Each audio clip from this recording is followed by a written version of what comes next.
So today we're diving into an ancient story that asks a question that feels, well, really modern. What happens when someone who has literally everything decides to just give it all away? This is the story of the monk who had everything. I mean, really, think about that for a second. Imagine having immense wealth, a loving family, a future where you never have to worry about a thing. What on earth could possibly make someone walk away from all that? Well, let's find out.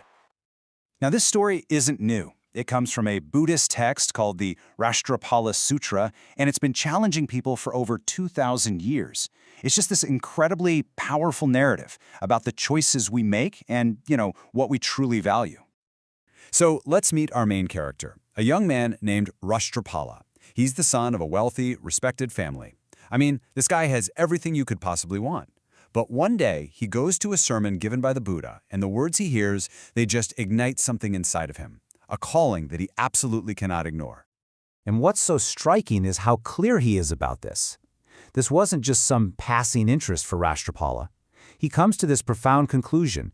His comfortable life at home, with all its duties and attachments, was a total roadblock to the spiritual path he now wanted to walk. But, deciding to leave is one thing. Actually doing it? That's another story. And his first and biggest obstacle isn't a lack of money or anything like that. It's the deep, desperate love of his own parents. You can just feel the heartbreak in their plea, right? To them, his spiritual quest just looks like abandonment.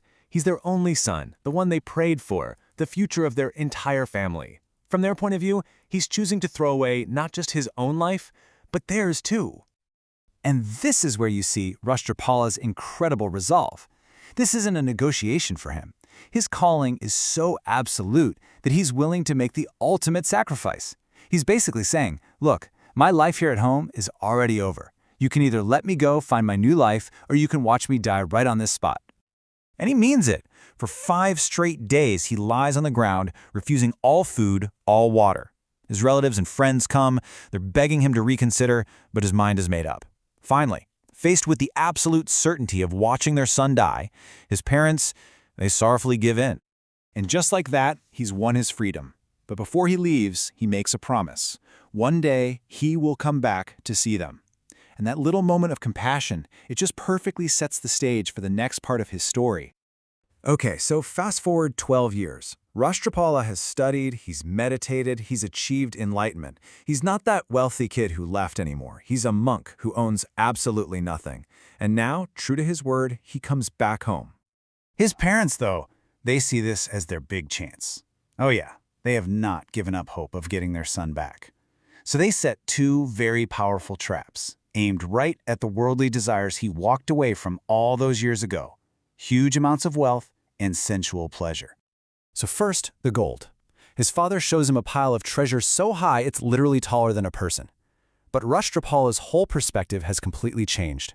He looks at this mountain of wealth, and all he sees is a source of suffering. He actually tells his father to just get rid of it, saying it brings nothing but worry and fear.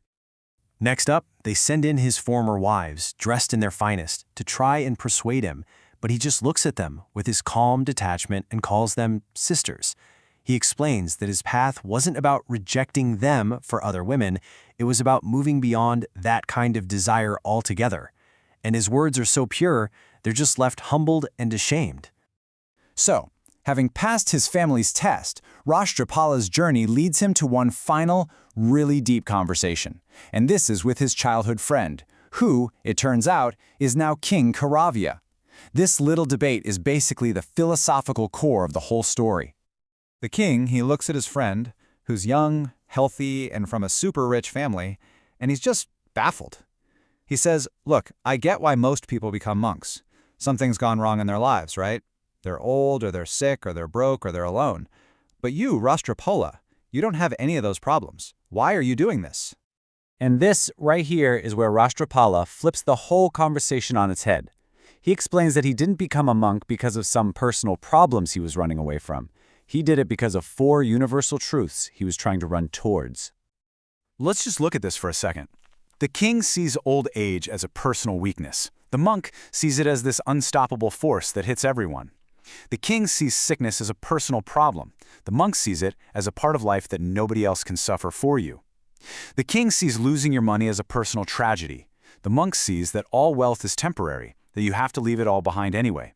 And finally, where the king sees poverty for some, the monk sees a universal truth, that the world is insatiable, that we are all slaves to endless craving.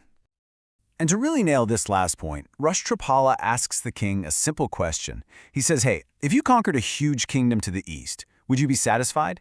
And the king says, no way. I'd want the kingdoms in the south, the west, and the north too. Even if he conquered all four, he admits he'd still want whatever lies beyond the sea. And this gets right to the heart of it all. Rāṭṭhapāla is arguing that worldly life isn't some safe harbor that a few unlucky people fall out of. No, he argues it's more like a house on fire. He believes we are all slaves to this endless, unsatisfying chase for more property and more desire, a cycle of wanting that can literally never be fulfilled. And that brings us to our final thought. The story of Rāṭṭhapāla lays out these arguments with such incredible clarity. It shows us the traps of attachment, of desire. Which kind of leads us to the big question we're left with today. If the nature of these traps is so clear, why do we still find them so unbelievably hard to escape?